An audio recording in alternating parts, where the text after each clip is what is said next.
Welcome to Context. I'm Brad Harris. Just a note before we begin.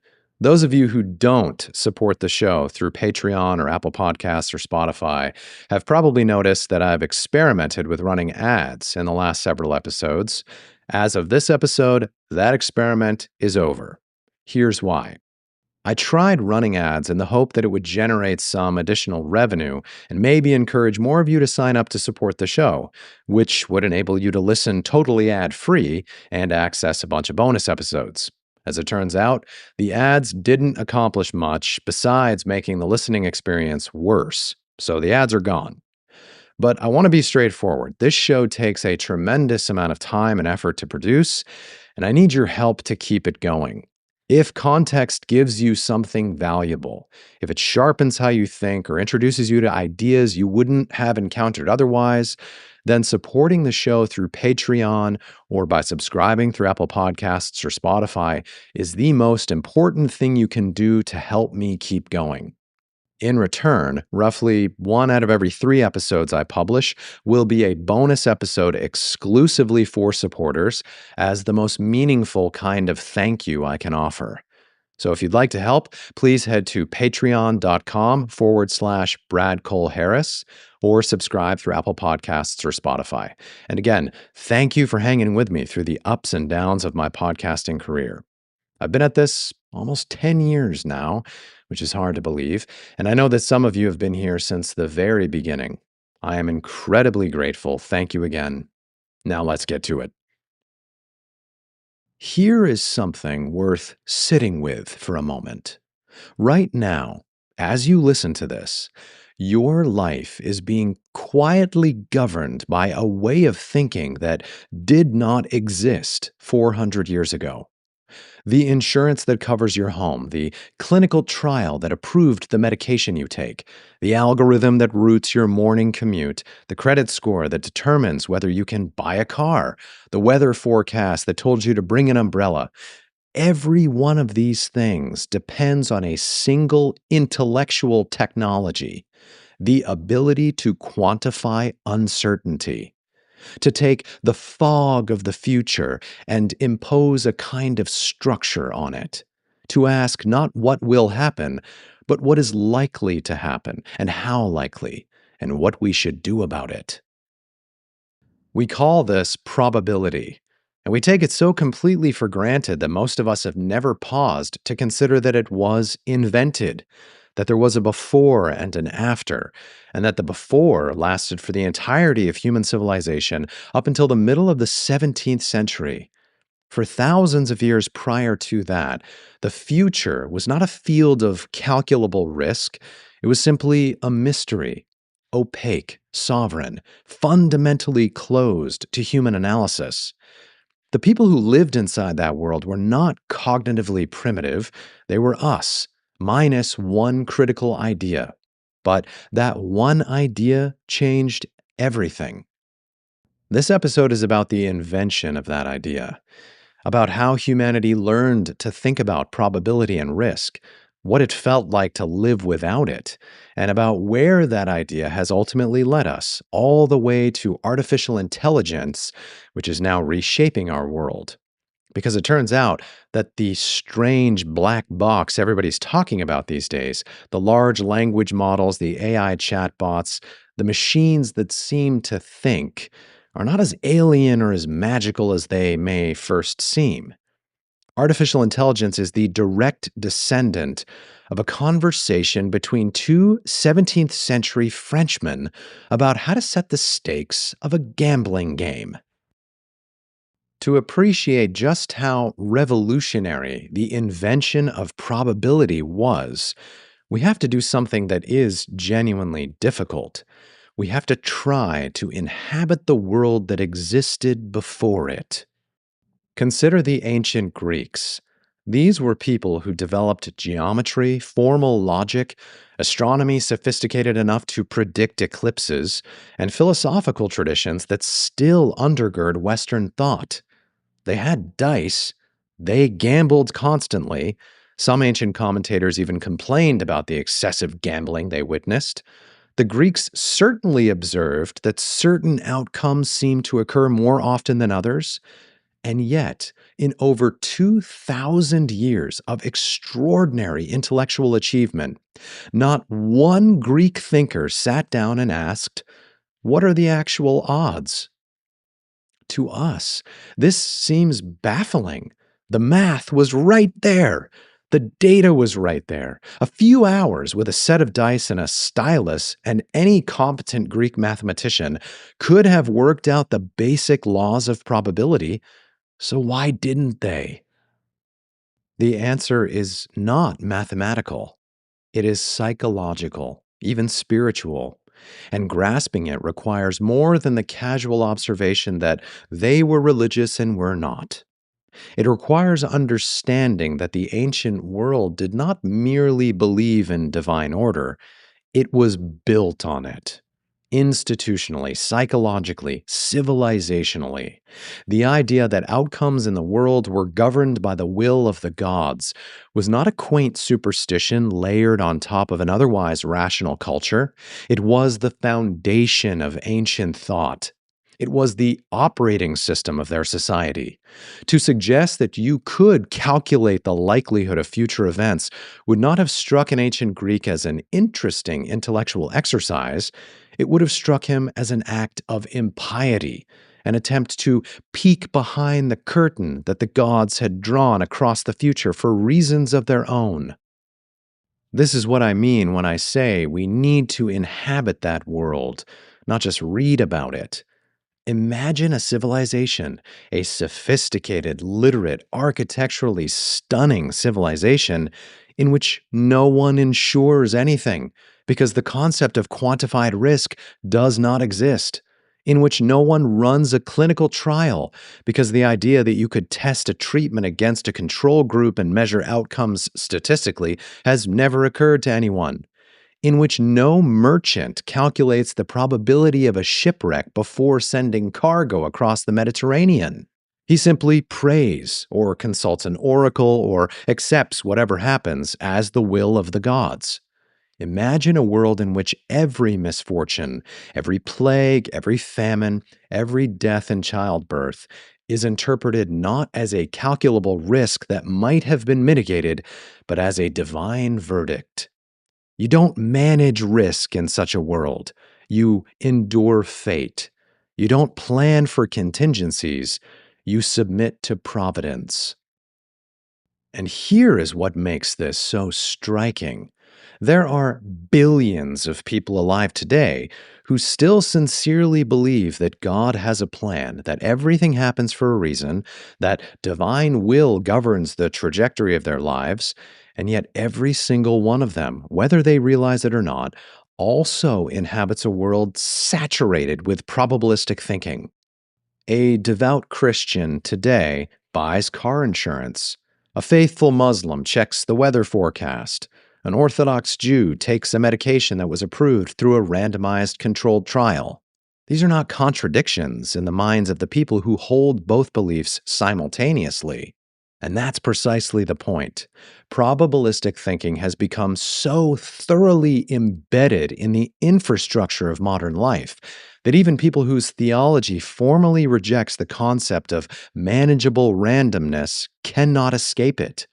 It is part of the mental furniture of modernity. It is built into our institutions, our technologies, our basic reflexes. We sit in it every day without noticing it's there. The ancients had no such mental furniture. Their world was not simply missing one tool among many, it was architecturally different, organized from the ground up around the assumption that uncertainty was sacred, not solvable. And it took a very particular kind of intellectual breakthrough to change that. That breakthrough came in the summer of 1654, and it started with a gambling problem. A French nobleman and a man of letters by the name of Antoine Gambeau, known by his honorific Chevalier du Marais, had posed a question to his friend, the mathematician Blaise Pascal. The question was this: If two players are in the middle of a game of chance and the game is interrupted before either has won, how should the stakes be divided fairly? It wasn't enough to simply split the pot in half. One player might have been ahead. The question was how to account for what would likely have happened if the game had continued, how to value an incomplete future. Pascal found the problem fascinating and wrote to Pierre du Fermat, one of the most brilliant mathematical minds in Europe. What followed was a series of letters exchanged over several months, letters that are now regarded as the founding documents of probability theory. Between them, Pascal and Fermat worked out a systematic method for calculating the likelihood of future outcomes based on the possible ways the game could unfold.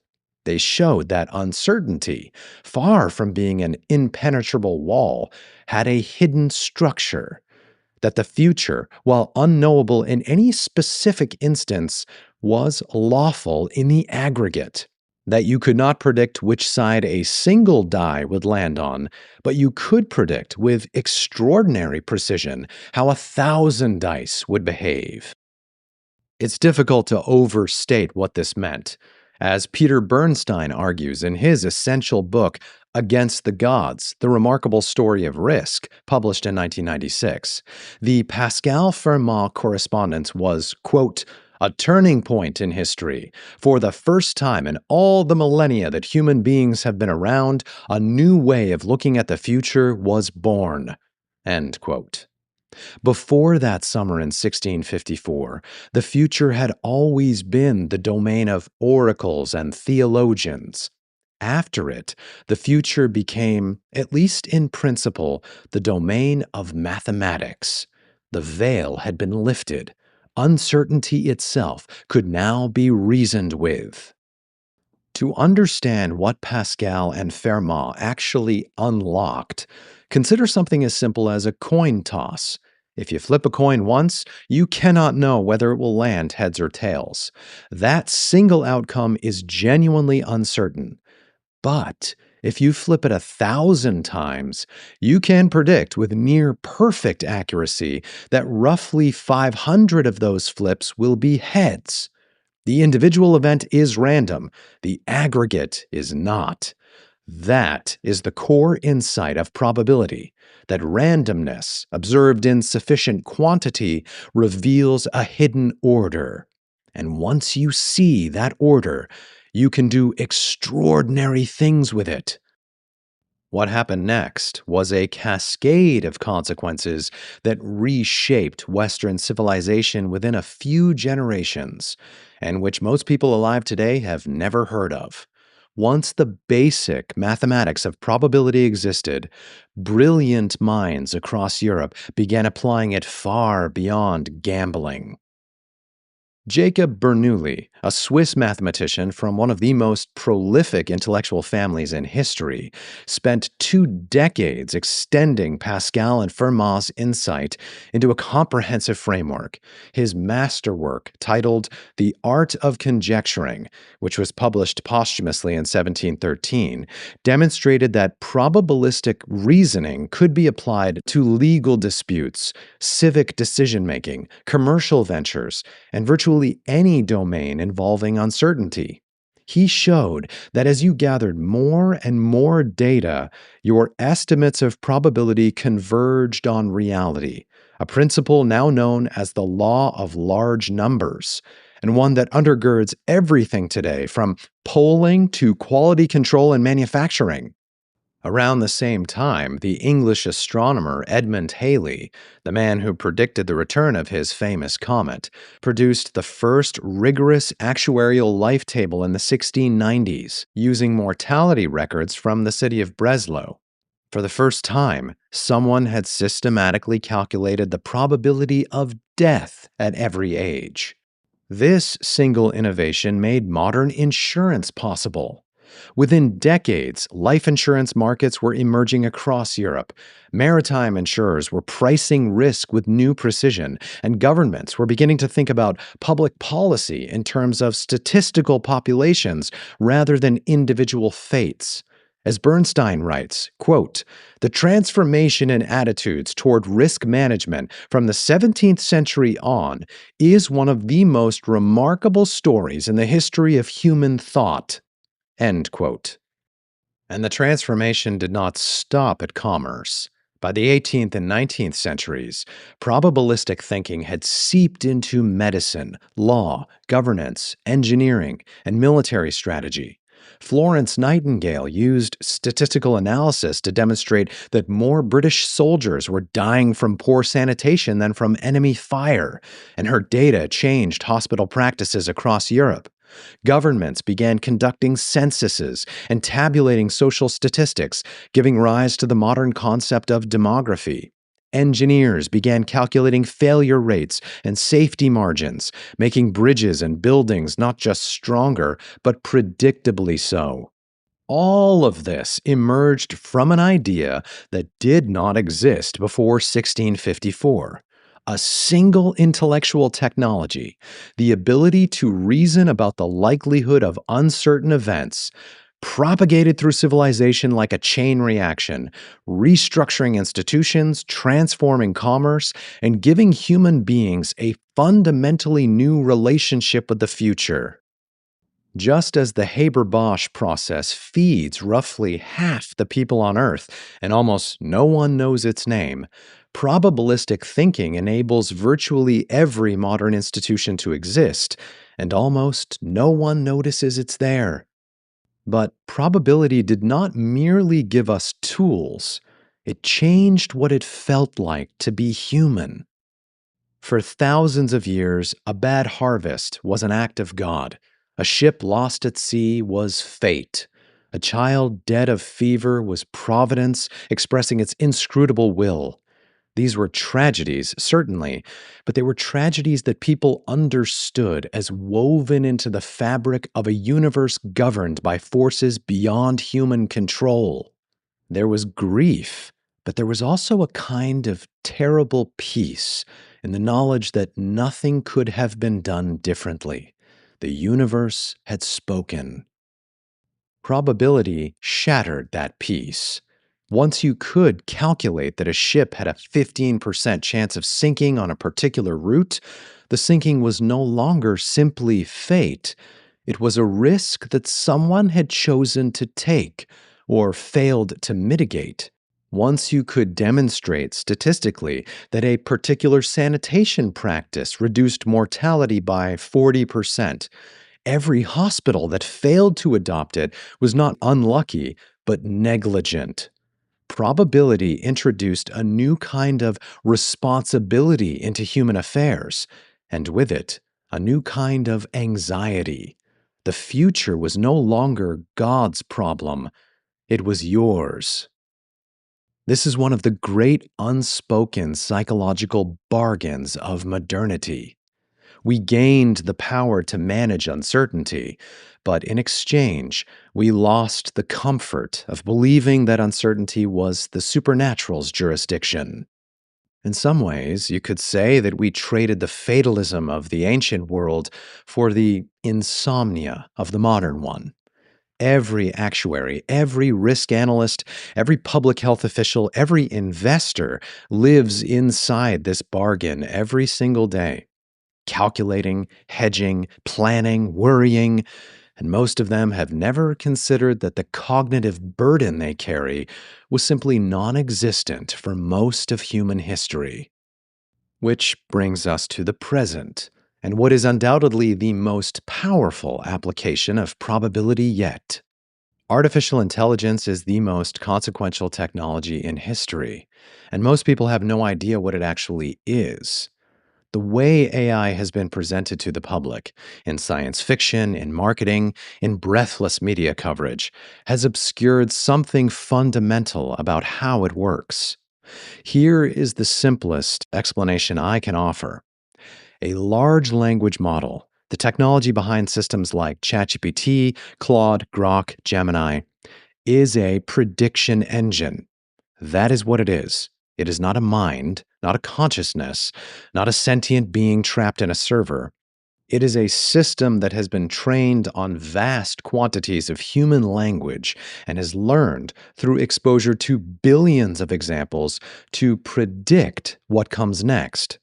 When you type a question into ChatGPT, the model does not understand your question in the way that you understand it.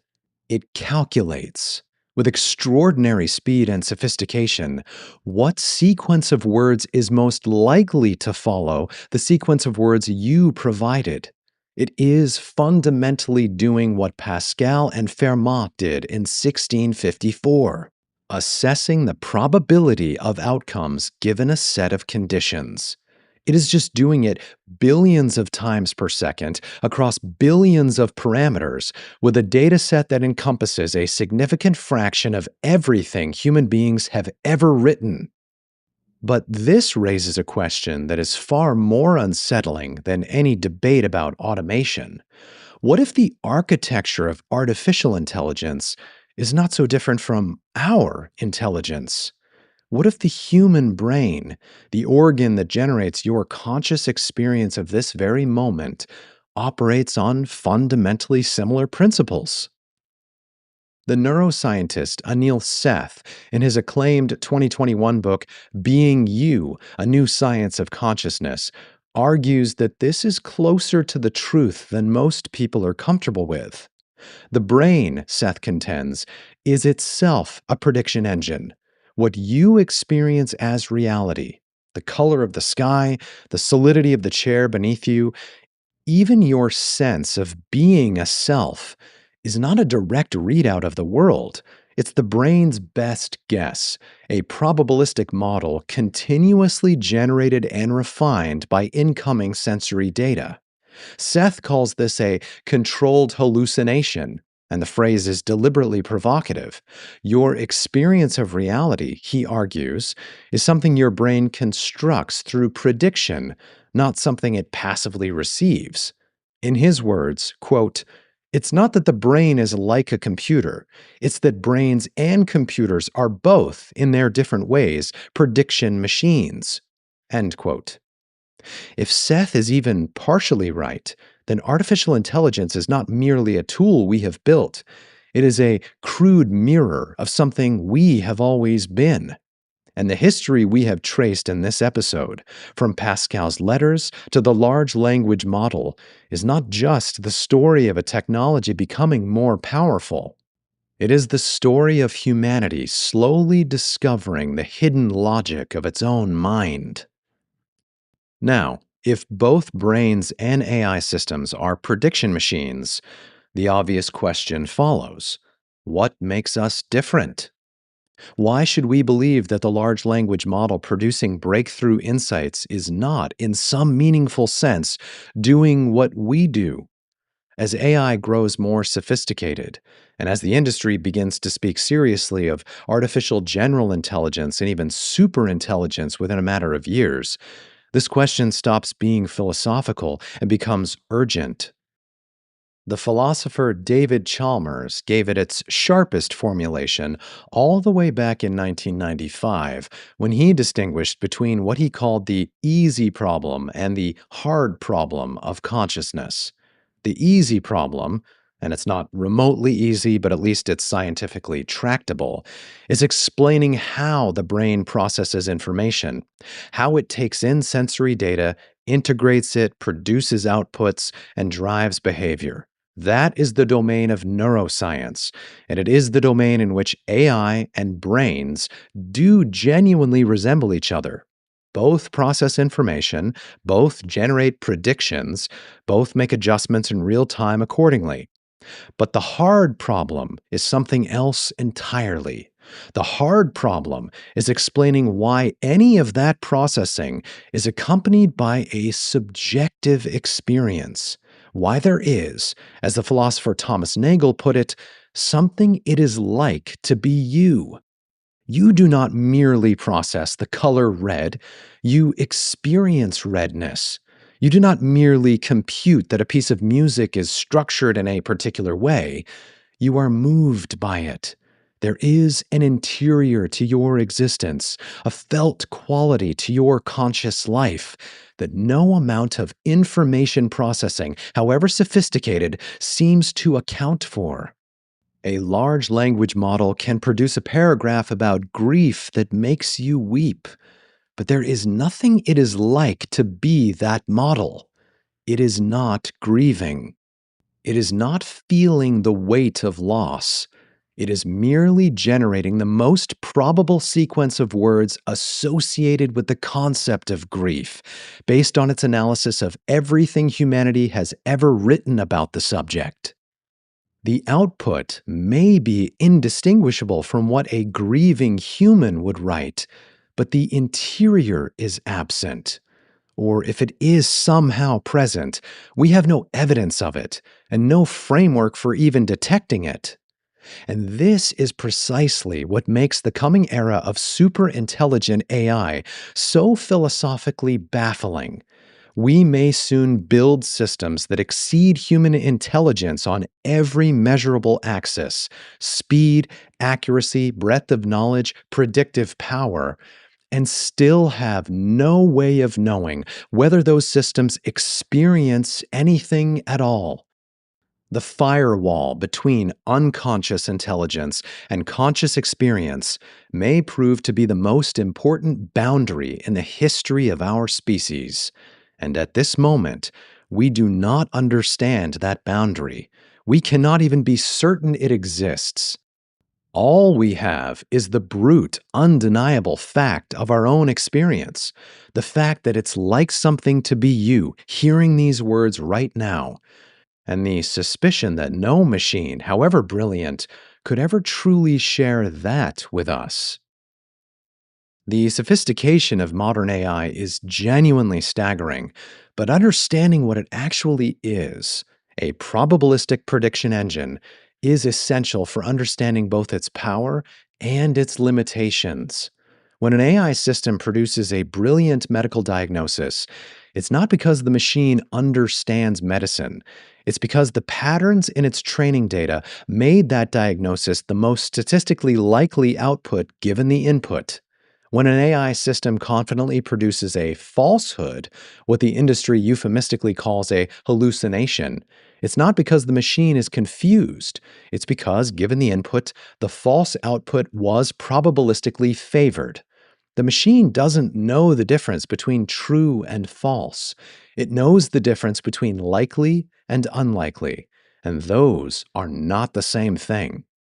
This distinction matters enormously because the entire architecture of artificial intelligence, from the neural networks that process data, to the training algorithms that optimize performance, to the outputs that billions of people now interact with daily, rests on the mathematical foundations that Pascal and Fermat laid in 1654 and that Bernoulli, Haley, and generations of statisticians built upon thereafter.